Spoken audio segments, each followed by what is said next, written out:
में जन्म लेना बड़ी बात नहीं है। बड़ी जातियों में जन्म लेने से व्यक्ति बड़ा नहीं होता। आदमी अपने कर्मों से महान होता है। जो व्यक्ति धर्म को नहीं मानता, जो व्यक्ति धर्म का आचरण नहीं करता, अपने घर के देवता माता और पिता को नहीं मानता,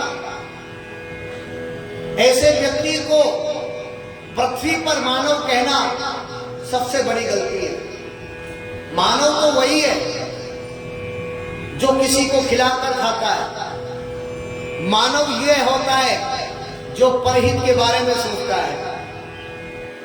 परहित के समान संसार में कोई पुण्य नहीं है और दूसरों को तकलीफ देने से ज्यादा बड़ा पाप दुनिया में नहीं है। आपके द्वारा किसी का भला हो जाए, आपके द्वारा किसी की सेवा हो जाए, समझ जाना कि आपने दुनिया का सबसे बड़ा पुण्य कर लिया। और यदि गलती से भी, स्वप्न में भी किसी का आपने अपने जीवन में बुरा सोच लिया, समझ जाओ आपसे महापाप हो गया। कभी अपनी मां की सेवा करो, कभी पिता की सेवा करो। मैं आपको बता रहा हूं, आपने यदि अपने जिंदे बाप की सेवा कर ली, आपने अपने जिंदा पिता की सेवा कर ली, जीवन में कभी आपको पितृदोष नहीं लगेगा।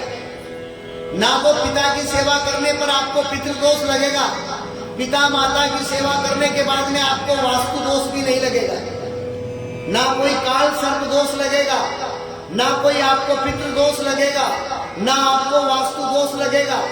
ये दुनिया के जितने भी दोष इसीलिए लगते हैं कि आप अपने पितरों को कभी संतुष्ट नहीं करते, आप कभी अपनी माता की सेवा नहीं करते, आप कभी अपने पिता की सेवा नहीं करते, और माता पिता की सेवा नहीं करने के कारण तुम्हारे घर में ग्रह कलेश हो जाता है। पितरों को असंतुष्ट होने पर आपके घर में वास्तु दोष हो जाता है, पितृदोष हो जाता है, काल सर्प दोष हो जाता है। और जितने भी संसार के दोष है, यदि इनसे तुम्हें निवृत्त होना है, जितने भी दोष हैं इनको मिटाना है, तो माता पिता की सेवा करो। चलते फिरते तीर्थ है माता पिता। एक बार आप तीर्थ मत जाओ, लेकिन अपने माता पिता की सेवा कर लो, चारों धाम तीर्थ हो जाएंगे तुम्हारे। लेकिन माता की सेवा नहीं करता, पिता की सेवा नहीं करता, और वैष्णो देवी जाता है, जय माता जी, जय माता जी, जय माता जी। अपनी माँ को कभी माता जी नहीं कहा और चला जा रहा है वैष्णो देवी। तो वैष्णो देवी माता, वैष्णो देवी वाली माता क्या कहेगी पता है तुमको? माँ वैष्णो देवी कहेगा, चला जा मेरे पास से, तू तेरी माँ का नहीं हुआ तो मेरा क्या होगा। ए पगले, सबसे बड़ी है माँ। रे पगले, सबसे बड़ी है माँ।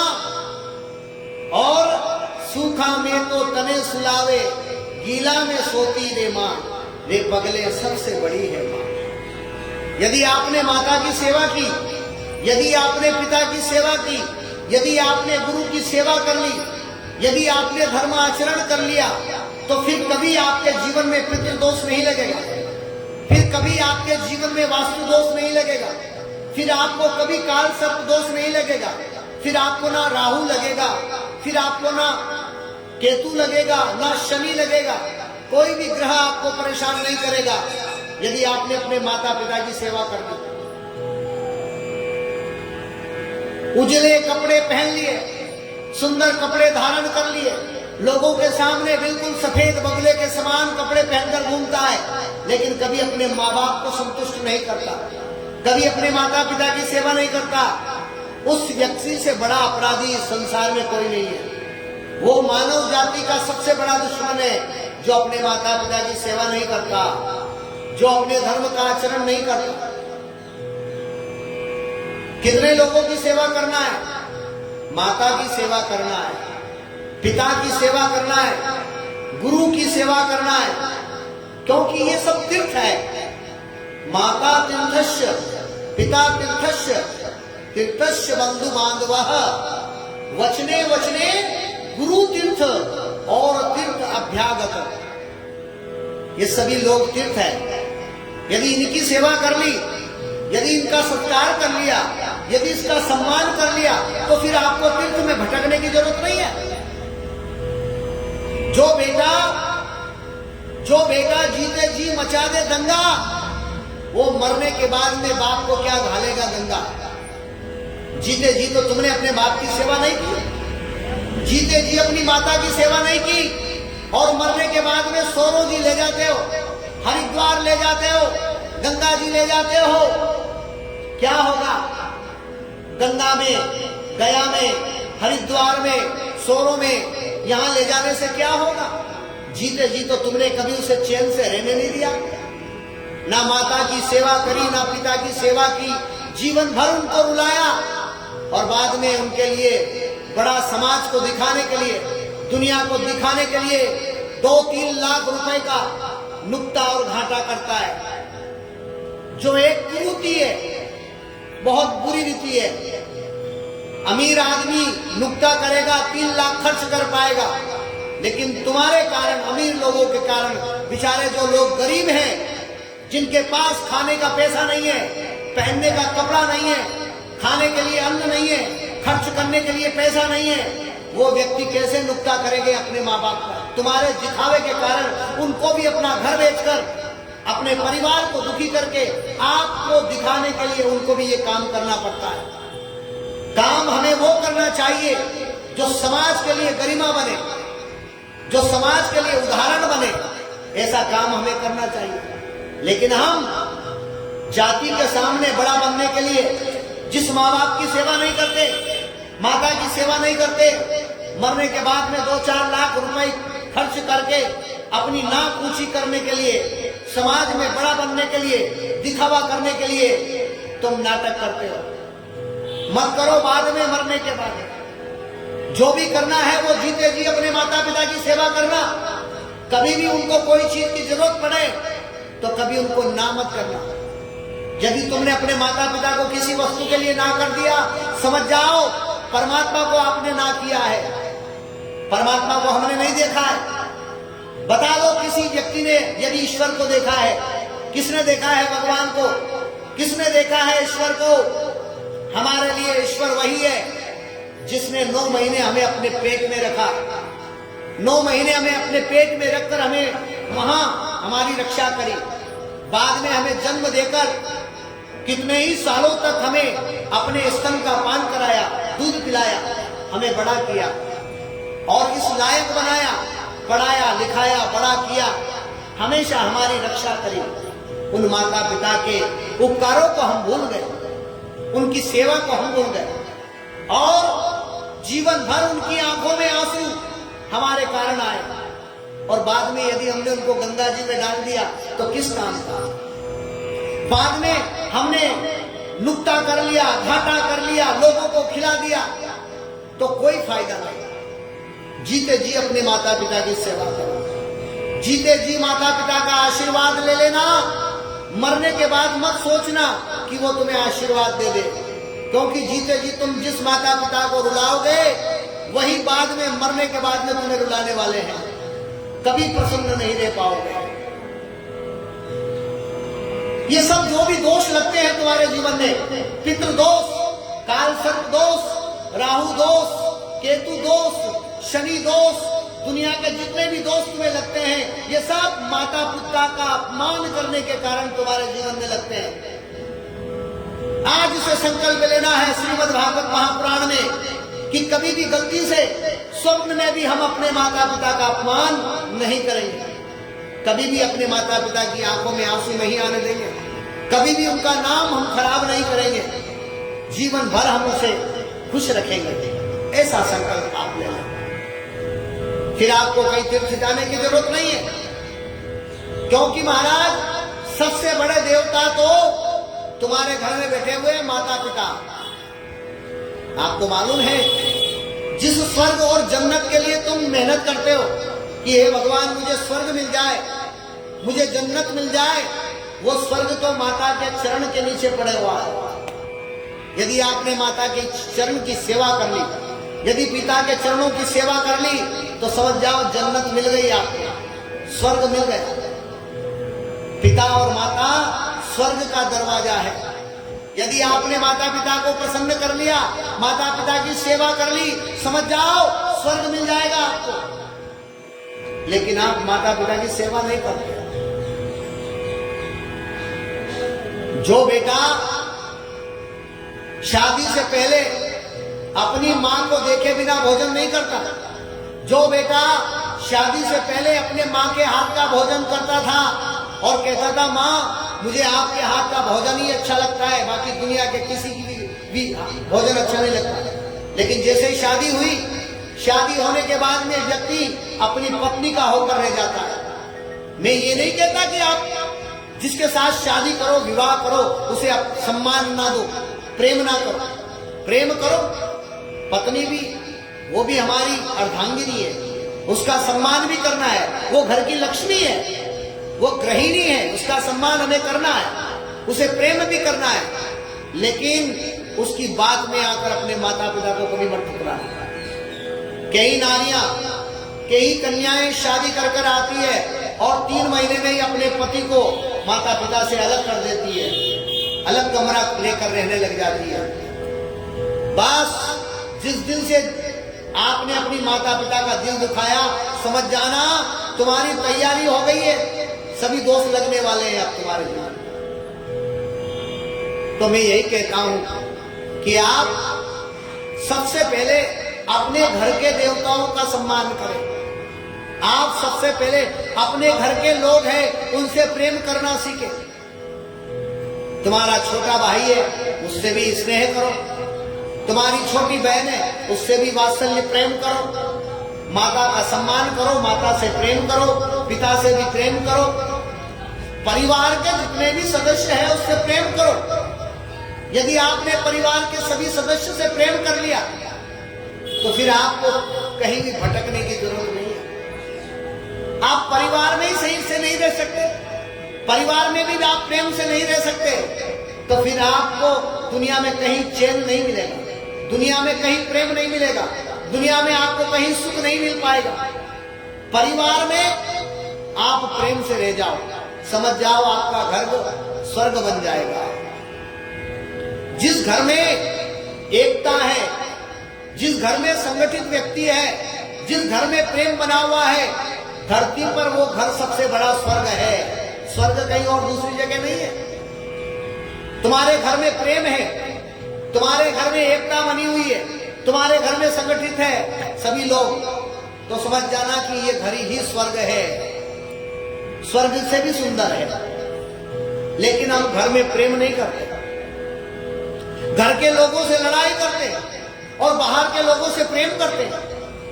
बाजारों में दोस्त बनाकर घूमते हैं, उन दोस्तों के साथ में आवारागर्दी करने का टाइम है, उन दोस्तों के लिए खर्चा करने का टाइम है, उन दोस्तों के साथ घूमने का टाइम है, उन दोस्तों से बात करने का टाइम है।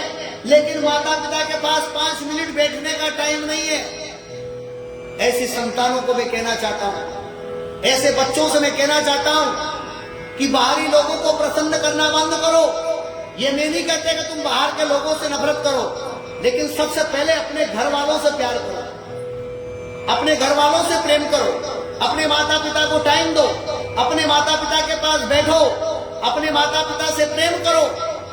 और जब टाइम बचे माता पिता की सेवा और प्रेम के बाद, तो फिर बाहर वालों को प्रेम करो, क्योंकि संसार में प्रेम ही बड़ा है, प्रेम ही परमात्मा है। Love is God, God is love. प्रेम ही ईश्वर है और ईश्वर ही प्रेम है। लेकिन हम बन नहीं पाए। मैंने जीवन में देखा है कि मनुष्य इतना बुरा व्यक्ति है परमात्मा की बनाई वस्तु में, जो कभी बांट कर नहीं खाता। मनुष्य ऐसा है बनाया है परमात्मा ने, जो कभी भी दूसरों का फायदा नहीं सोचता। मनुष्य सिर्फ अपना फायदा सोचता है, मनुष्य सिर्फ अपना पेट भरने की सोचता है। लेकिन ये शिक्षा तो आपको जानवर से ले लेना चाहिए। नदी में, जल में कोई भी खाने की वस्तु डालो, कभी भी मछली अकेली नहीं खाएगी, हजारों मछलियां एक साथ में उस चीज पर जाकर मिलकर खाएगी। मछलियों को देख लो आप, कौवों को डालो तुम दाने, कौवों को हम दाने डालते हैं तो वो कभी कौवा अकेला नहीं खाएगा, गांव गांव करके सभी अपनी जाति वाले भाइयों को बुलाकर खाएगा। मुर्गे को दाना डालो, मुर्गा कभी अकेला नहीं खाएगा, सभी मुर्गों को इकट्ठा करके खाएगा। जंगल में जाकर देखो, जितने भी जानवर हैं वो झुंड बनाकर रहते हैं, कभी अकेले नहीं रहते। सिर्फ मनुष्य ही एक अकेला रहता है, ये अकेला खाता है, अकेला रहना पसंद करता है, इसकी आदत पड़ गई है। ये सिर्फ अपना स्वार्थ सोचता है, ये सिर्फ अपना भला सोचता है, ये कभी परहित के बारे में नहीं सोचता, कभी दूसरे के बारे में नहीं सोचता। जिस दिन आप दूसरे के बारे में सोचने लगोगे, जिस दिन आप परहित के बारे में सोचने लगोगे, जब आप किसी को खिलाकर खाने लगोगे, समझ जाना आपने देवता बनने की तैयारी कर ली है। आपने देने की आदत डाली, आपने किसी को खिलाने की आदत डाली, आपने परमार्थ की आदत डाल दी, समझ जाना आप देवता बन रहे हो। और जिस दिन सोच लिया आपने कि जिस पड़ोसी का धन मेरा हो जाए, पूरे गांव का धन मेरा हो जाए, हे भगवान मुझे ही मिले, बाकी किसी दूसरे को ना मिले, जैसे ही आपने गलत भावना सोची, समझ जाना आप राक्षस बनने की तैयारी कर रहे हो। हमेशा परमात्मा से ये निवेदन करना चाहिए, हे परमात्मा मुझे दो या ना दो, लेकिन मेरे पड़ोसी को हमेशा देते रहो, ये भावना सोचो। लेकिन आदमी की आदत पड़ गई, भाई साहब, आदमी, माताओं, आदमी की क्या आदत है? आदमी अपने दुख से दुखी नहीं है, आदमी अपने पड़ोसी के सुख से दुखी है कि मेरा पड़ोसी इतना सुखी क्यों है, उसके घर में इतना धन क्यों है, उसके घर में गाड़ी क्यों है, उसकी बहुएं इतनी सुंदर क्यों है, उसके घर में इतना प्रेम क्यों बना हुआ है, मैं कैसे इनके घर में आग लगाऊं, मैं इनके घर में कैसे झगड़ा कराऊं, बस यही लगी रहती है जीवन भर उसको। अपने दुख से दुखी नहीं है आदमी, आदमी पड़ोसी के सुख से दुखी है। और संत कहते हैं, देख पराई चूपड़ी, देख पराई चूपड़ी मत ललचावे जीभ, रूखा सूखा खाए के ठंडा पानी पी। दूसरों की थाली में कभी मत देखना, दूसरा कैसा खाता है, दूसरे के घर में कितना सुख है, ये मत देखना, अपनी थाली में देखना। अपने घर में जो रूखा सूखा मिले उसी में खाकर मस्त राम जी का नाम लेना, तो फिर आप संसार में कहीं जाने की आपको जरूरत नहीं पड़ेगी, फिर आपको मंदिर जाने की जरूरत नहीं पड़ेगी, फिर आपको धर्म स्थान जाने की जरूरत नहीं पड़ेगी, आपका घर ही मंदिर बन जाएगा। होम इज टेम्पल, तुम्हारा मकान ही भगवान का मंदिर है। और यदि आपने हृदय को परिवर्तित कर लिया, हृदय में प्रेम पैदा कर लिया, हृदय में प्यार पैदा कर लिया, हृदय में किसी के प्रति अच्छी भावना पैदा कर ली, तो फिर हार्ट इज ए टेम्पल, तुम्हारा हृदय ही भगवान का मंदिर बन जाएगा। और हृदय ही भगवान का मंदिर है। कितनी बार धड़कता है एक मिनट में तुम्हारा दिल, ये हार्ट कितनी बार धड़कता है? 72 बार, धक धक धक धक की आवाज। और ये हृदय ही भगवान का मंदिर है, इस हृदय में ही परमात्मा रहते हैं। इसलिए साधु संत कहते हैं कि भगवान को बाहर मत ढूंढो, भगवान को कहां ढूंढना है? हृदय में ढूंढना है, अंतर में ढूंढना है। और अंतर में भगवान कब मिलेगा? जब आप हृदय को साफ कर लोगे, आप अपने अंतर को साफ कर लोगे। हृदय जब तक साफ नहीं होगा, अंतर जब तक साफ नहीं होगा, माता का पिता के लिए सम्मान नहीं होगा, गुरु के लिए सम्मान नहीं होगा, परिवार के लिए सम्मान और प्रेम नहीं होगा, तब तक तुम्हारा अंतर पड़ोसी के लिए, सभी लोगों के लिए प्रेम पैदा नहीं होगा, तब तक तुम्हारा हृदय परिवर्तन नहीं होगा। और परिवर्तन नहीं होगा तब तक परमात्मा तुम्हें मिलेगा नहीं। घर में रोज झाड़ू लगाते हो, घर में रोज सफाई करते हो, घर में रोज पोता लगाते हो, लेकिन कभी तुम्हारे अंदर में जो कचरा भरा हुआ है उस कचरे को बाहर निकाला तुमने? जो विचार भरे हुए तुम्हारे गंदे, जो पाप भरा हुआ तुम्हारे अंदर, जो दूसरों के प्रति कपट भरा हुआ है, छल छिद्र भरा हुआ है, द्वेष भावना भरी हुई है दूसरों के लिए, वो कभी तुमने निकालने की कोशिश करी? मत करो 11 का उपवास, मत करो महाशिवरात्रि का उपवास, ना सोमवार करना ना मंगलवार करना। तुम्हें यदि व्रत ही करना है तो ये व्रत ले लो आप। मैं आज से किसी की बुराई नहीं करूंगा, मैं आज से किसी का बुरा नहीं सोचूंगा, मैं आज से किसी को गाली नहीं दूंगा, मैं आज से किसी को नहीं मारूंगा, मैं आज से किसी का बुरा भला नहीं कहूंगा। बस इतना व्रत ले लो आप। जितनी भी तुम्हारे जीवन में बुराइयां हैं उस बुराइयों को छोड़ने का व्रत लो। अन्न छोड़ने का जो व्रत तुम लेते हो वो व्रत तो बहुत सामान्य है, मामूली है। छोड़ना है तो हमारी बुराइयों को छोड़ो, हमारी इच्छाएं, हमारी वासनाएं, हमारी कामनाएं हमारे जीवन में भरी हुई है, उन वासनाओं को, उन कामनाओं को, उन इच्छाओं को आग लगाओ, तभी तुम्हारे घर में भगवान आएंगे।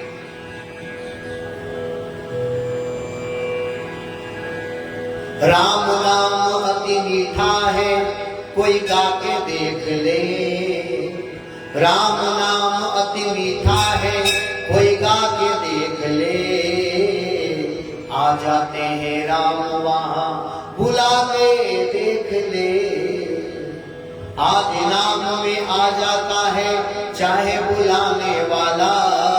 भक्तों के संग बिक जाए कई मोल बिकाने वाला। प्यारे कोई मोल चुका के देख लो। राम नाम अति मीठा है, कोई गा के देख लो।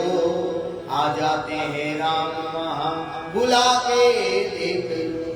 हृदय में परमात्मा आएंगे, लेकिन जब तक कामना रहेगी तो राम नहीं आएंगे। गलत वासनाएं भरी होगी, गलत इच्छाएं भरी होगी, हमारे अंदर में छल छिद्र कपट दंभ।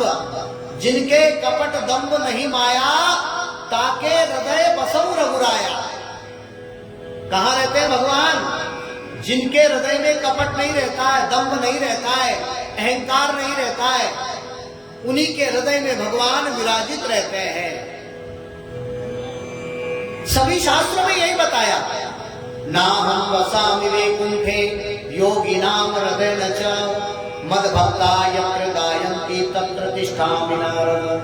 हे नारद, ना मैं वैकुंठ में रहता हूं, ना मैं योगियों के हृदय में रहता हूं। जहां मेरा भक्त निष्कपट होकर मेरा गुणानुवाद गाता है, मैं वहीं पर निवास करता हूं। तो जिसके हृदय में कपट नहीं है, जिसके हृदय में दंभ नहीं है, जिसके हृदय में पाखंड नहीं है, भगवान उसी के हृदय में, उसी के अंतरात्मा में विराजित रहते हैं। तो जब तक कामना होगी, जब तक वासना होगी, जब तक छल छिद्र कपट दंभ होगा, किसी के प्रति तुम्हारे अंदर बुराइयां होगी, तब तक भगवान तुम्हारे हृदय में नहीं आएंगे। अपने आप को परिवर्तन कर लो। मैं नहीं कहता तुम देवता बन जाओ, मैं नहीं कहता तुम भगवान बन जाओ, मैं नहीं कहता तुम साधु संत बन जाओ। मैं तो बस इतना ही कहता हूं कि तुम मानव बन जाओ। मानव बनोगे तो परमात्मा तुम्हारे अंदर आ जाएगा। कितने ही युग बीत गए, कितने ही युग बीत गए, लेकिन हम मानव नहीं बन पाए। नाम से हम मानव हैं, लेकिन काम से हम मानव नहीं बन पाए। जन्म तो हमारा मानव का है, 5 तत्व से ये मानव शरीर बना है, लेकिन 5 तत्व के बाद में हमने छठा तत्व पैदा नहीं किया, प्रेम तत्व पैदा नहीं किया, भाव हमने पैदा नहीं किया, ममता हमने पैदा नहीं की, स्नेह हमने पैदा नहीं किया, वात्सल्य हमने पैदा नहीं किया। और ये सब मानव के कर्म है। मानव जीवन में वात्सल्य होना चाहिए, मानव जीवन में स्नेह होना चाहिए, मानव जीवन में प्रेम होना चाहिए। तभी आप उत्सव मना सकोगे, तभी आप दिवाली मना सकोगे, तभी आप होली मना सकोगे, जब आपके जीवन में प्रेम आ जाएगा, जब आप मानव बन जाओगे।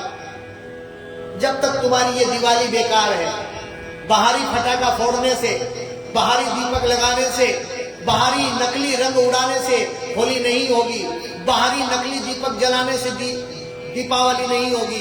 दीपावली तो तब जाने जब तुम्हारे हृदय में प्रेम का फटाका फूटे। दीपावली तब जाने जब तुम्हारे हृदय में प्रेम का दीपक प्रज्वलित हो जाए, प्रेम का दीपक प्रकाशित हो जाए, लोगों के प्रति प्रेम पैदा हो जाए, समझ जाना आपके घर में दीपावली बनी।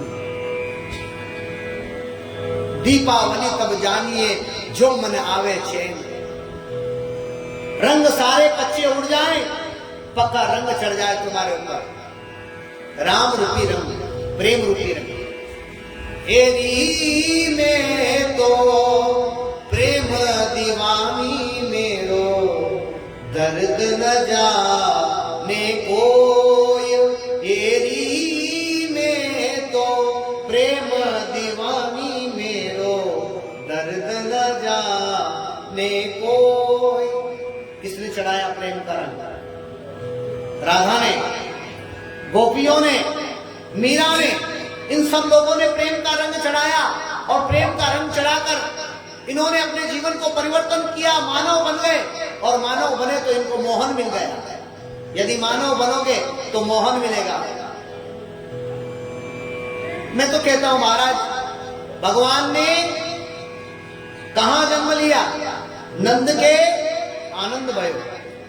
क्या हुआ? भगवान नंद के यहां पर नंद के आनंद भयो। नंद के यहां आनंद हुआ। आनंद क्या है? परमात्मा। अब नंद के यहां आनंद हुआ, परमात्मा हुआ, लेकिन फिर क्या किया भगवान ने? नंद के यहां जन्म लेकर, अवतार लेकर, गोकुल। गोकुल किसे कहते हैं? गो का मतलब होता है इंद्रियां, और कुल का मतलब होता है समूह।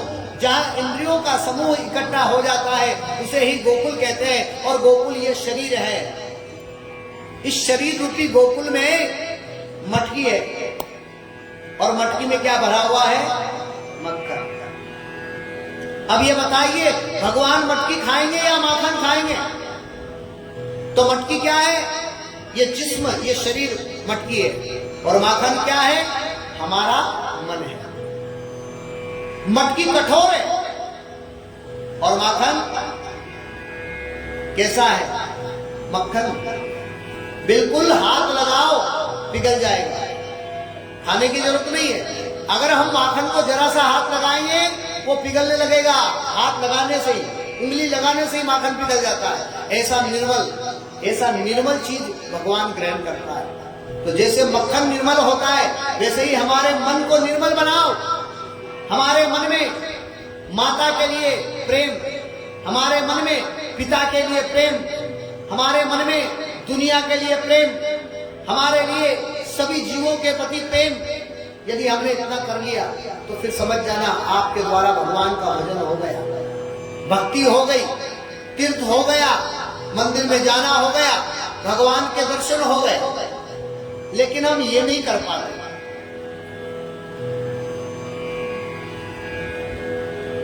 सुधरते ही नहीं।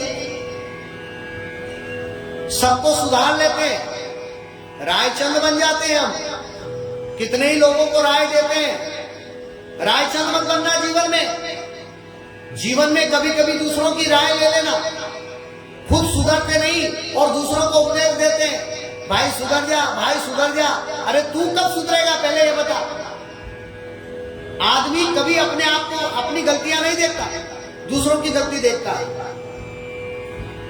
तो मैंने हमेशा जीवन में यही कहा है कि भाई आप कुछ मत करो, सिर्फ प्रेमी बन जाओ।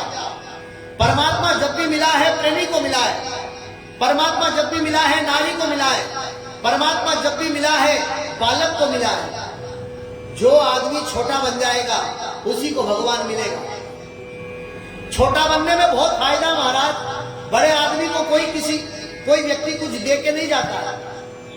जब भी हमारे घर में कोई मेहमान आते हैं तो फिर वो क्या करते हैं, जाते समय हमारे घर के बच्चों को कुछ ना कुछ दे के जाते हैं। बड़ों को कुछ भी नहीं दे के जाते। बड़ों को तो खर्चा करना पड़ता और बच्चों को वो देकर जाते हैं। तो मैं ये कहता हूं कि यदि तुम्हें परमात्मा से मिलना है, परमात्मा को पाना है, तो छोटे बनो। छोटे बनने पर परमात्मा मिलेगा।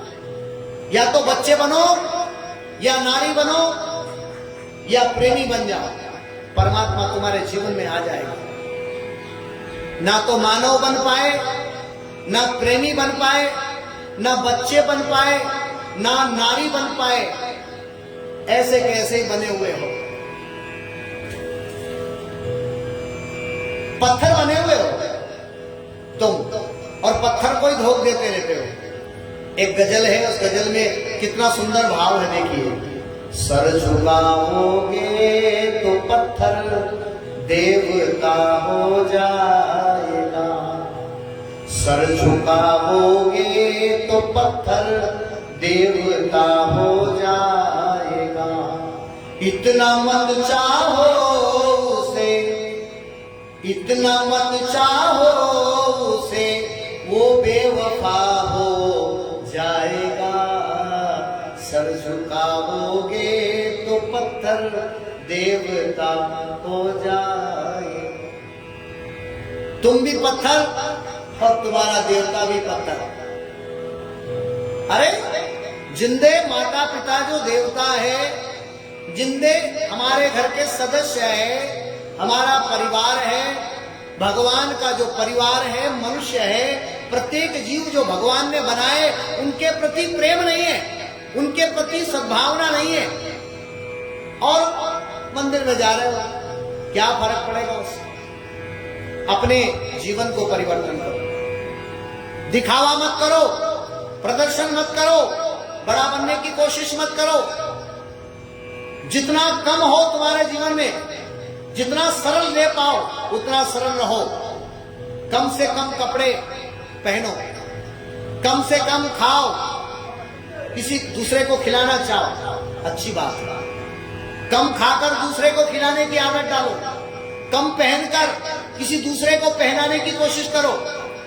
तुम अपने लिए स्वेटर लाते हो, कभी किसी गरीब के लिए स्वेटर लेकर आए जो बाजार में पड़ा हुआ है, रोड पर पड़ा हुआ है, जो ठंड से मर गया, कभी उसको स्वेटर लाकर दिया आपने? पानी में भीगते हो, अपने लिए छाता लाते हो, कभी किसी को छाता लाकर दिया? अपने लिए जूते, अच्छी अच्छी चप्पल पहनते हो, पैरों में कंकर न लगे, कांटा ना लगे, कभी किसी को जूते पहनाए? कभी किसी को वस्त्र पहनाया? कभी किसी को जल पिलाया? कभी किसी को भोजन कराया? कभी किसी को वस्त्र पहनाया? ये आदि काम नहीं किया, और मंदिर में जाकर अगरबत्ती लगाई, इस काम की। भगवान नहीं चाहता अगरबत्ती, उसे धुआं पसंद नहीं है, उसे तो सेवा पसंद है, उसे तो प्रेम पसंद है। प्रत्येक व्यक्ति को प्रेम करो, सेवा करो।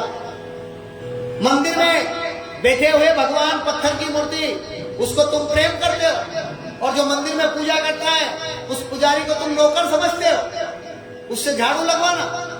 कहीं पंडित जी कहीं भी नहीं कर रहा, कहीं है आजकल बहुत आलसी हो गया।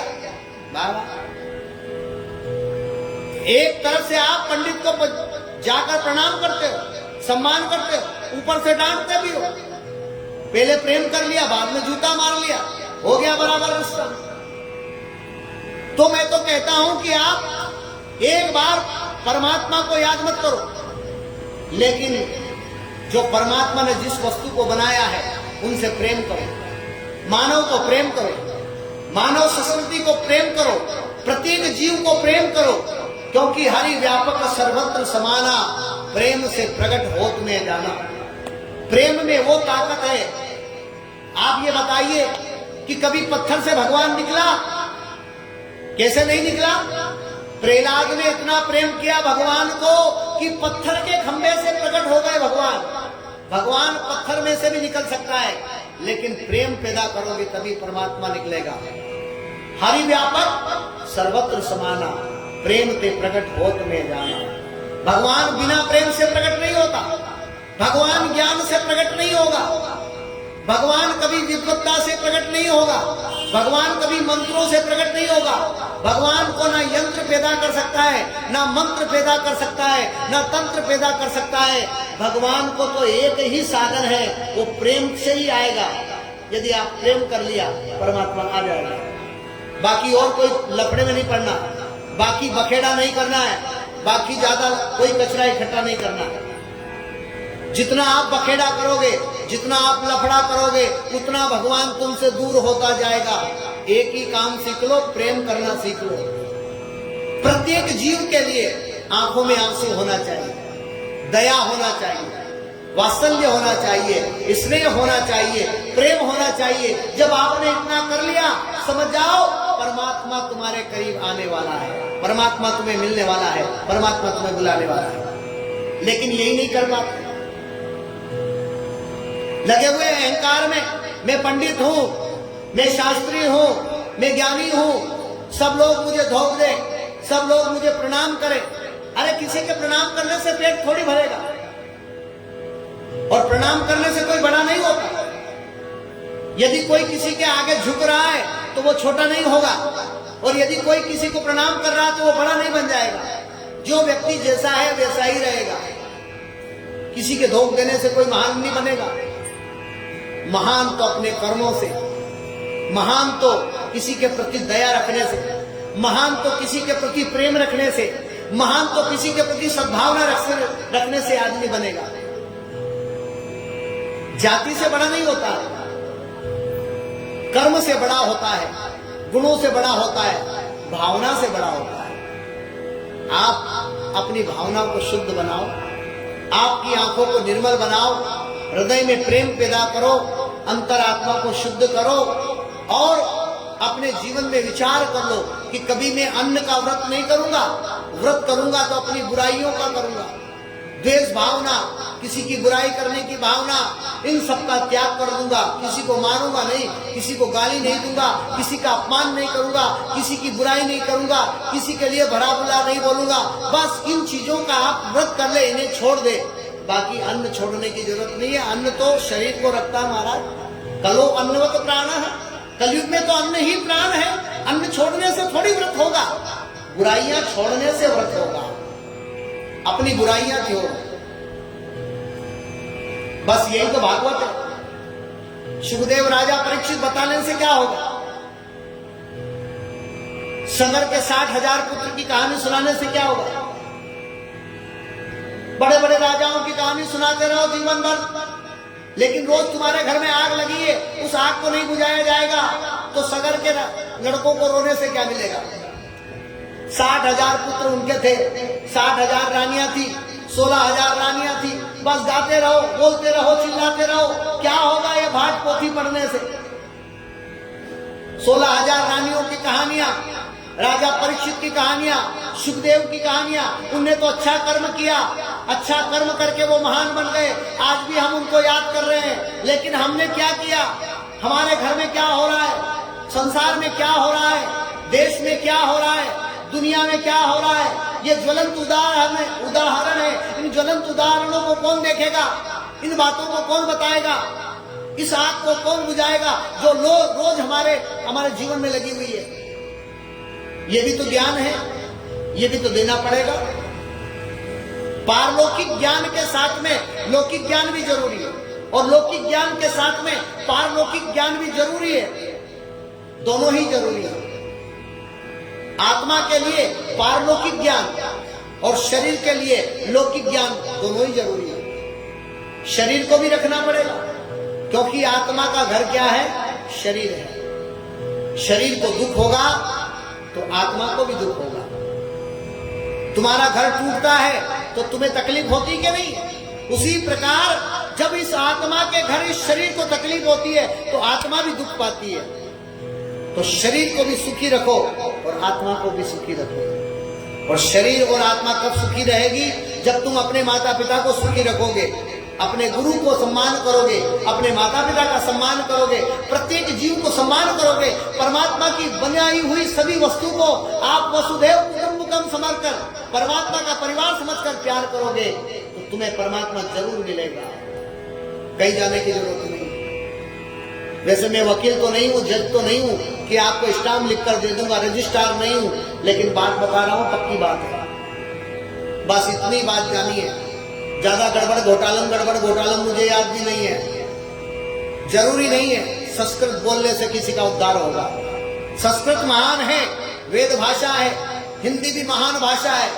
भाषाएं सभी अच्छी है, सभी धर्म बड़े हैं, कोई भी धर्म गलत नहीं है, लेकिन सबके धर्म अपने अपने लिए बड़े हैं। मैंने सनातन धर्म में जन्म लिया है, मेरे लिए सनातन धर्म सबसे बड़ा धर्म है, लेकिन सनातन धर्म के साथ में मैं किसी दूसरे धर्म की बुराई क्यों करूं? लेकिन मैं अपने धर्म के अलावा किसी धर्म की बड़ाई भी नहीं करूंगा। मेरा धर्म मेरे लिए सबसे बड़ा है, सनातन धर्म सबसे बड़ा है, हिंदू धर्म सबसे बड़ा धर्म है और वो सबका पिता है। सभी धर्म बने हैं, सभी धर्म बच्चे हैं, लेकिन सनातन धर्म सभी का पिता है। सभी धर्म को बनाया गया है, लेकिन सनातन धर्म बना नहीं है, वो तो आदि से है, उसको कभी किसी ने जन्म नहीं दिया। सनातन तो है, था और हमेशा रहेगा। और जो बनते हैं वो मर जाते हैं, और जो बनते नहीं वो कभी मरते नहीं। तो सनातन कभी बना नहीं है, सनातन कभी मरेगा नहीं। जितने भी धर्म है वो सब बने हैं, जिन्होंने जन्म लिया है, और जो जन्म लेता है वो मरता है। सनातन ने जन्म ही नहीं लिया, वो तो आदि से है, वो अंत तक रहेगा, वो कभी मरता नहीं है। सनातन का मतलब होता है तन से लगा हुआ। सनातन जो तन से सना हुआ है, जो तन से लगा हुआ है, जो तन से रंगा हुआ है, वही सनातन है। जो आदि है, जो सत्य है, जो कभी मिटता नहीं है, जो शाश्वत है, जो नाशवान नहीं है, वही सनातन है। तो मेरा तो यही धर्म है, सनातन। इसी धर्म में जन्म लिया है, इसी धर्म में मरना पसंद करेंगे। तो जीवन में इतनी बात याद रख लेना मेरी माताओं भाइयों, कि जीवन में कभी भी अपने माता पिता को दुख मत देना। यदि आपने माता पिता को दुख दिया, समझ जाना आपके जीवन में बहुत जल्दी वास्तु दोष लगने वाला है, पितृ दोष लगने वाला है। जल्दी शनि लगेगा, 7.5 साल तक हो सकता है आपकी मृत्यु भी हो सकती है। यदि आपको अकाल मृत्यु से बचना है तो समझ जाना माता पिता के आशीर्वाद लेकर निकलना घर से, कभी अकाल मृत्यु नहीं होगी तुम्हारी। आप घर से बाहर निकल रहे हैं, माता पिता के चरणों में प्रणाम करो, गुरु के चरणों में प्रणाम करो और निकलो बाहर। अकाल मृत्यु आपकी टल जाएगी। आपके ऊपर कभी शनि नहीं लगेगा, कभी आपके ऊपर 7.5 नहीं लगेगी, कभी आपको राहु नहीं लगेगा, कभी आपको केतु नहीं लगेगा, कभी आपका गुरु कमजोर नहीं होगा, कभी वास्तु दोष नहीं लगेगा, कभी पितृ दोष नहीं लगेगा, कभी काल सर्प दोष आपको नहीं लगेगा। यदि आपने अपने माता पिता की सेवा कर ली, उनकी आत्मा को नहीं दुखाया, तो कभी आपको कोई तकलीफ नहीं आएगी जीवन में। ये ध्यान रख लेना। आज भागवत का यही परम ज्ञान समझे और संकल्प लेके जाए कि कभी जीवन में किसी का दिल ना दुखाए। एक शायर ने कहा है, मंदिर तोड़ो तो जुड़ जाए, मस्जिद तोड़ो तो जुड़ जाए, पर दिल किसी का मत तोड़ो, यो तो खास प्रभु का घर है। परमात्मा का घर क्या है? ये हृदय ही परमात्मा का घर है। सभी चीज बन जाएगी, लेकिन किसी का एक बार हृदय टूट जाएगा, वो हृदय कभी वापस जुड़ नहीं पाएगा। रहीमन धागा प्रेम का, रहीम जी ने कहा है, रहीमन धागा प्रेम का मत तोड़ो छिटकाए, टूटे से फिर ना जुड़े, जुड़े गांठ पड़ जाए। सब कुछ तोड़ देना, लेकिन कभी भी प्रेम और किसी के दिल को, हृदय को ठेस मत पहुंचाना, क्योंकि दिल और हृदय को ठेस पहुंचाने पर फिर वो ठेस कभी सही नहीं हो पाएगी। तो जीवन में प्रेम कर लेना। हरि व्यापक सर्वत्र समाना, हरि व्यापक सर्वत्र समाना, प्रेम से प्रकट होत में जाना। परमात्मा खुद कहते हैं, भगवान शिव कह रहे हैं। शिव ने देवताओं को लेकर भगवान की प्रार्थना करने के लिए जाने लगे। रावण का आतंक बढ़ गया, पृथ्वी परेशान हो गई। परेशान होकर देवताओं को लेकर भगवान शिव के पास पहुंची पृथ्वी। चलो प्रभु, भगवान विष्णु के दर्शन करने के लिए विष्णु को अवतार लेना पड़ेगा, हमें उनके दर्शन करने के लिए चलना चाहिए। भगवान शिव देवता और पृथ्वी के साथ में जाने लगे। फिर भगवान शिव को याद आया कि परमात्मा कहाँ नहीं है, सभी जगह व्याप्त है परमात्मा। उन्होंने कहा कि हरि व्यापक सर्वत्र समाना, प्रेम से प्रकट होता है। जहां खड़े हो, जहां बैठे हो, जहां रहते हो, वहीं से प्रेम से परमात्मा का आप ध्यान करो, परमात्मा वहीं प्रकट हो जाते हैं। परमात्मा तो सबसे करीब है। कबीर भी कहते हैं, कबीर की वाणी में भी लिखा है, मोह कहां ढूंढे बंदे, मैं तो तेरे पास में, ना मंदिर में, ना मस्जिद में, ना काबे कैलाश में, ढूंढना हो तो ढूंढ ले बंदे, हूं मैं तेरे पास में। हृदय में भगवान विराजित है। हृदय को पवित्र करो, मन को पवित्र करो, अपनी भावना को पवित्र करो, परमात्मा जरूर मिलेंगे। बहुत बढ़िया, शानदार।